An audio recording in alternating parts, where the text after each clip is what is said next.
Almighty has blessed the province with infinite natural resources, which, if we come to count it, runs into trillions and trillions of dollars. But unfortunately, as I speak, those great national resources of our wealth are still hidden and buried under tons of mud and mountains. And unfortunately, what has happened in the last few years, rather spanning over more than a decade, is something,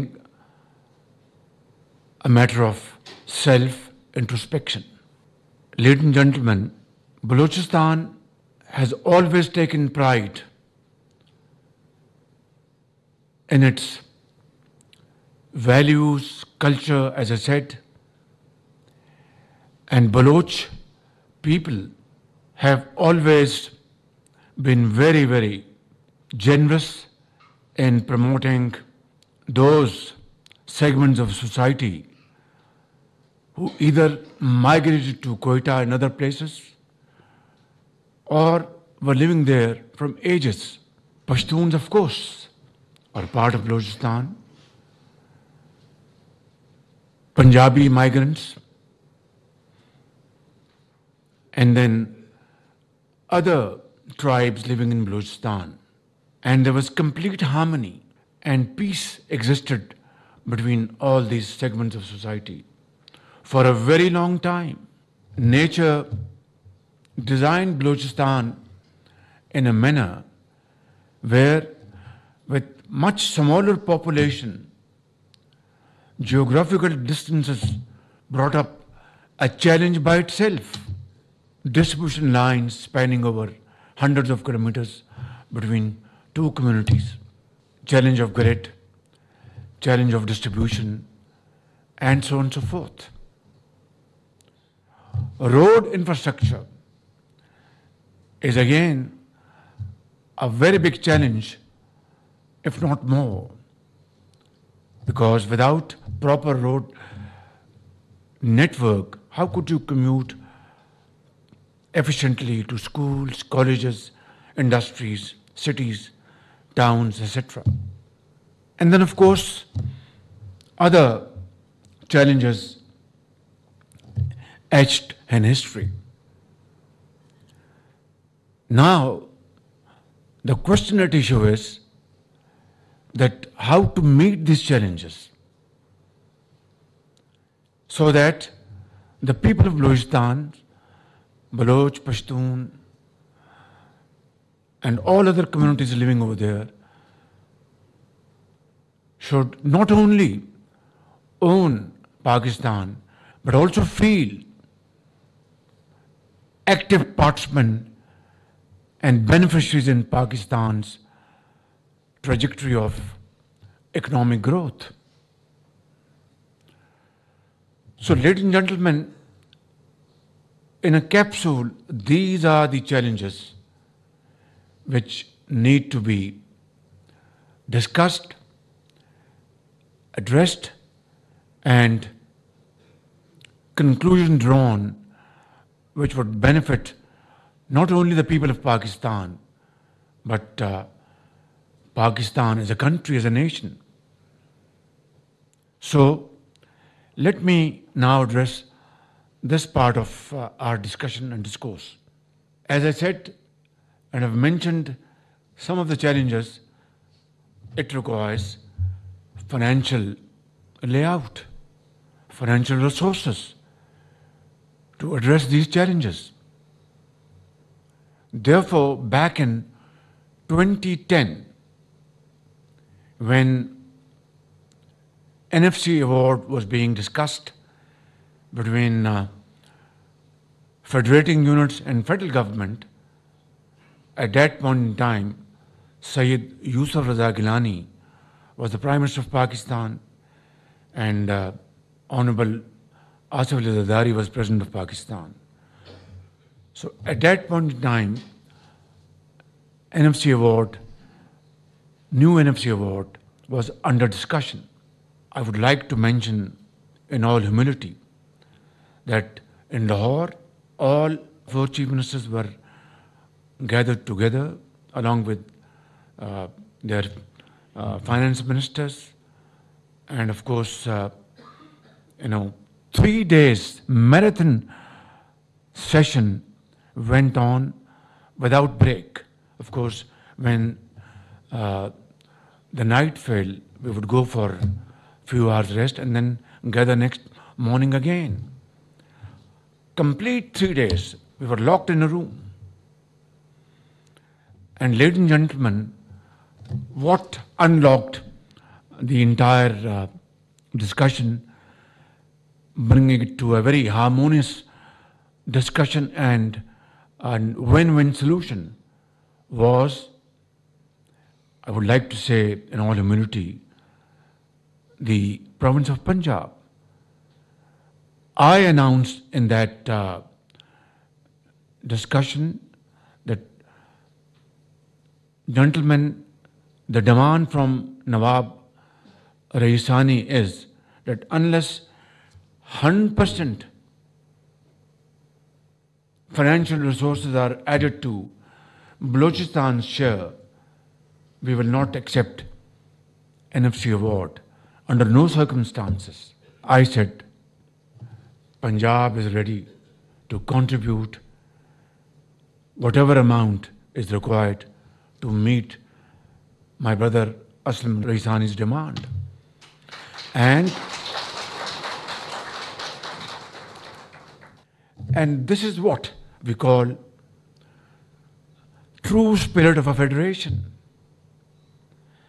And this is what we call that four brothers living together under one roof. And once we agreed on the broad parameters of this decision, we all went to Iqbal Park, जहाँ पे 1940 में करारदाद पाकिस्तान वहाँ पर मुसलमान हिंद ने उस वक़्त उसको अप्रूव किया था कायदे आज़म साहब की लीडरशिप में, और वहाँ पर हमने इस अहद की तजदीद की कि हम सब मिलकर पाकिस्तान की खिदमत करेंगे और पाकिस्तान को एक अजीम मुल्क बनाएंगे. और मैं समझता हूँ वो एक यादगार दिन था और आज भी वो तस्वीर वहाँ पर मौजूद है.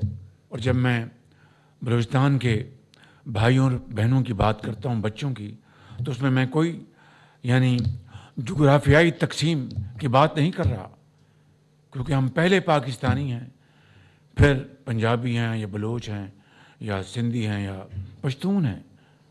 तो मैं समझता हूँ कि आज का जो इस वर्कशॉप का मौजू ये होना चाहिए, ये क्यों ऐसा हो रहा है. तो फिर क्या ऐसी बात हुई कि हम में फिर फासले पैदा हुए, शिकायत पैदा हुई, गिले पैदा हुए. हालांकि पाकिस्तान में दहशतगर्दी का 2018 में मुकम्मल खात्मा हो चुका था. मेरे भाइयों और बहनों, ये है वो जो एक चुपता हुआ सवाल जिसका हमें आज जवाब तलाश करना है. मैं एक और मिसाल आपके सामने पेश करना चाहता हूँ. To understand the issue in its real perspective, in its real context. आपको इल्म है, जो बलोच मेरे भाई यहाँ पर बहनें मौजूद हैं बलूचिस्तान से, पश्तून हैं, बलोच हैं, बरोई हैं, जो इस वक्त रोड जो है जो कराची से चलती है और चमन तक जाती है, वहाँ पर बलूचिस्तान में बताया कि इसको हम खूनी रोड कहते हैं, क्योंकि हर रोज़ वहाँ पर एक्सीडेंट होते हैं, ट्रैफिक गाड़ियाँ कोलाइड करती हैं, लोग मुसाफिर जो हैं वो बेचारे जान से हाथ धो बैठते हैं.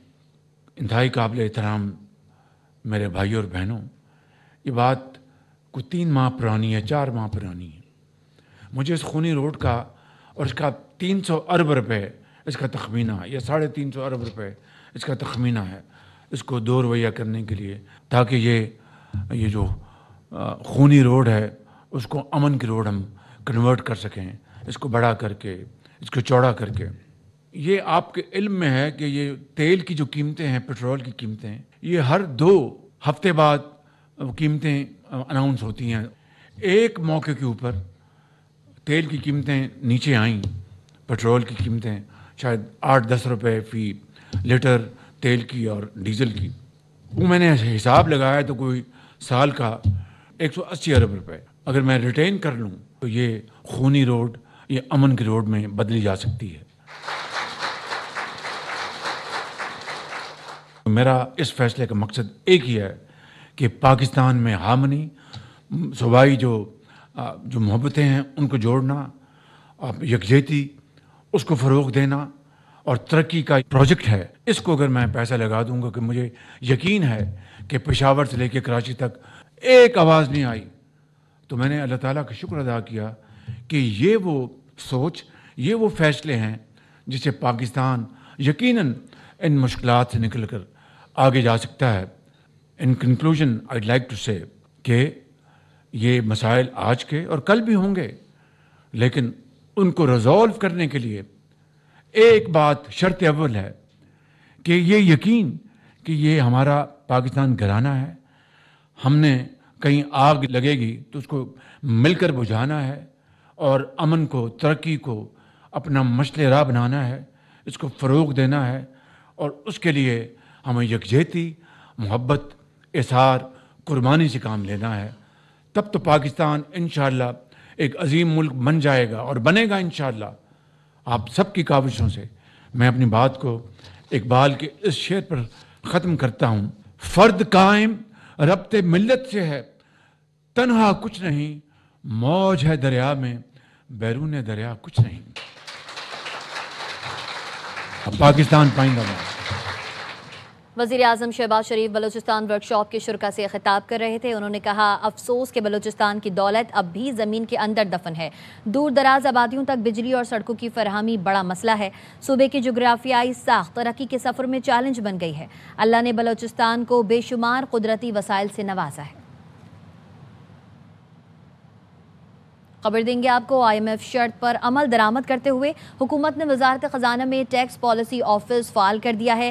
ڈاکٹر نجیب احمد میمن کو 2 سال کے لیے ہیڈ آف ٹیکس پالیسی تعینات کر دیا گیا۔ مزید بتائیں گے شعیب نظامی۔ جی شعیب۔ جی، IMF کی شرط کے اوپر اب جو آئندہ بجٹ آئے گا اس میں ٹیکسز سے متعلق جو بھی فیصلے ہوں گے وہ FBI کی بجائے منسٹری آف فائنانس کا یہ ٹیکس پالیسی ونگ دے گا۔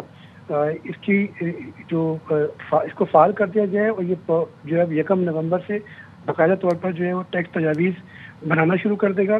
اور ڈاکٹر نجیب میمن جو اس وقت FBI کے ترجمان تھے وہ اس پالیسی منسٹری آف فائنانس کے اندر تعینات کیے گئے ہیں۔ دیگر افسران کی تعیناتی بھی شروع کر دی گئی ہے۔ نعیم احمد کو ڈائریکٹر بزنس ٹیکسیشن جبکہ فدا محمد کو ڈائریکٹر انٹرنیشنل ٹیکسیشن تعینات کیا گیا ہے۔ اس کے ساتھ ساتھ جو ہے منیر احمد ڈائریکٹر انلینڈ ریونیو جبکہ اعجاز احمد کو ڈائریکٹر پرسنل ٹیکسیشن تعینات کیا گیا ہے۔ یہ تمام کے تمام افسران جو ہیں وہ آئندہ بجٹ کے لیے ٹیکس ریونیو میئر سے متعلق اقدامات کریں گے، اور اب ٹیکس آئندہ بجٹ جو ہے وہ FBI کے بجائے منسٹری آف فائنانس میں بنے گا۔ جی، شعیب نظامی اپڈیٹ کرے تھے، شکریہ۔ وفاقی وزیر صحت مصطفیٰ کمال کراچی میں تقریب سے خطاب کر رہے ہیں۔ بغیر کسی ڈرائیو کے افسر سے ملے، آپ کے لیپ ٹاپ کے اوپر آپ ایک فارم فل کرتے ہیں، تمام کوالیفیکیشن اس کی